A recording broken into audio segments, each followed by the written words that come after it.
রাফা cooking house থেকে সবাইকে welcome জানাচ্ছি। চলে আসছি নতুন একটি রেসিপি নিয়ে। আমার আজকের রেসিপি গরুর মাংস দিয়ে বাঁধাকপি। খুবই মজার হয় এই রেসিপিটা, অবশ্যই আপনারা ট্রাই করবেন। যে যেখানে বসে আমার ভিডিওটি দেখছেন সবাইকে অনেক অনেক ধন্যবাদ।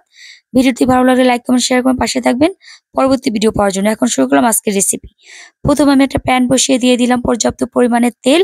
তেলটাকে দিয়ে আমি এখন দিয়ে দিচ্ছি গোটা মশলা, দারচিনি, এলাচি, তেজপাতা, লং দিয়ে আমি একটু ফোড়ন উঠিয়ে নিব। তারপর এখন দিয়ে দিব ১ কাপ পেঁয়াজ কুচি। পেঁয়াজটাকে আমি একটু গোল্ডেন করে ভেজে নিব বা একটু সফট করে নিব, সুন্দর করে ভাজা ভাজা করে নিব। দিয়ে দিব এখন আদা রসুনের পেস্ট ৩ টেবিল চামচ। দিয়ে পেঁয়াজের সাথে মশলাটাকে আমি একটু কষিয়ে নিব, যে আদার গন্ধটা চলে যাওয়ার জন্য। এখন আমি দিয়ে দিব এখানে কিছুটা পানি, কারণ আমি এখন গুঁড়া মশলা অ্যাড করব তাই। এই তো আমার মশলাটা কষানো হয়ে গেছে। দিয়ে দিচ্ছি এক এক করে গুঁড়া মশলা। প্রথমে দিয়ে দিচ্ছি হলুদের গুঁড়ো ১ টেবিল চামচ, মরিচের গুঁড়ো ১ টেবিল চামচ, ধনিয়ার গুঁড়ো, জিরার গুঁড়ো ১/২ টেবিল চামচ করে। তারপর দিয়ে দিচ্ছি স্বাদ মতো লবণ। সবকিছুকে ভালো করে দিয়ে মশলাটাকে সুন্দর করে কষিয়ে নিব।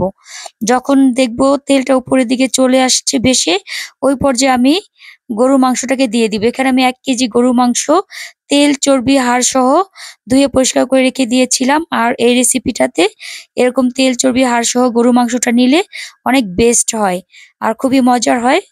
যদি হাড়টা সাথে থাকে, তেলটা থাকে, খুব ভালো লাগে। এখন আমি সবকিছুকে ভালোভাবে কষিয়ে সুন্দরভাবে কষিয়ে নিব।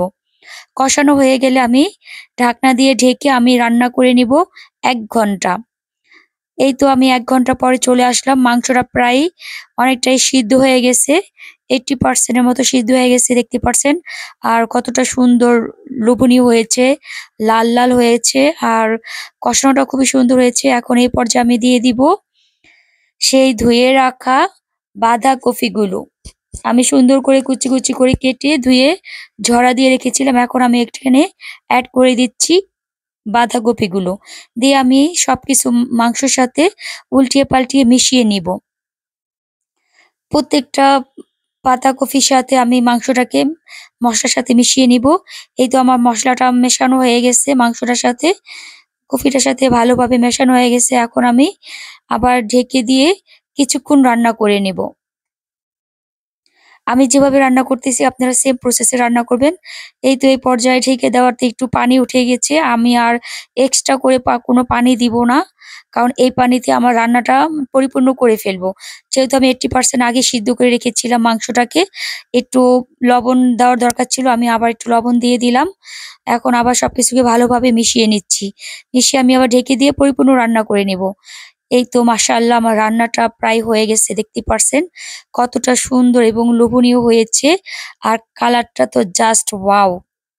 খুবই সুন্দর এবং মজার হয়েছে দেখতেও, আর দেখতেও ভীষণ ভালো হয়েছে। এখন আমি লাস্টে আমি একটু জিরার ফাঁকি দিয়ে দিব। ভাজা জিরার গুঁড়া অবশ্যই আপনারা দিবেন, তাহলে টেস্টটা খুবই ভালো আসবে আর খেতেও ভীষণ ভালো লাগবে। এই তো আমার রান্নাটা প্রায় হয়ে গেছে। এখন আমি একটু উল্টিয়ে পাল্টিয়ে তারপরে সার্ভ করে নিব। কতটা সুন্দর এবং লোভনীয় হয়েছে, আপনারা অবশ্যই বাসায় ট্রাই করবেন। কতটা সুন্দর কালারফুল হয়েছে দেখতেই পারছেন, কতটা সুন্দর। যতটা সুন্দর হয়েছে খেতেও ভীষণ ভালো হয়েছিল। মাশাআল্লাহ অনেকটাই লোভনীয় হয়েছে আর খেতে ভীষণ ভালো হয়েছিল। সবাই এতক্ষণ ধৈর্য ধরে দেখার জন্য অনেক, অনেক ধন্যবাদ। পাশে থাকার জন্য আরো একবার ধন্যবাদ। সবাই ভালো থাকবেন, আমার জন্য দোয়া করবেন। অবশ্যই সবার জন্য অনেক ভালোবাসা। আল্লাহ হাফেজ।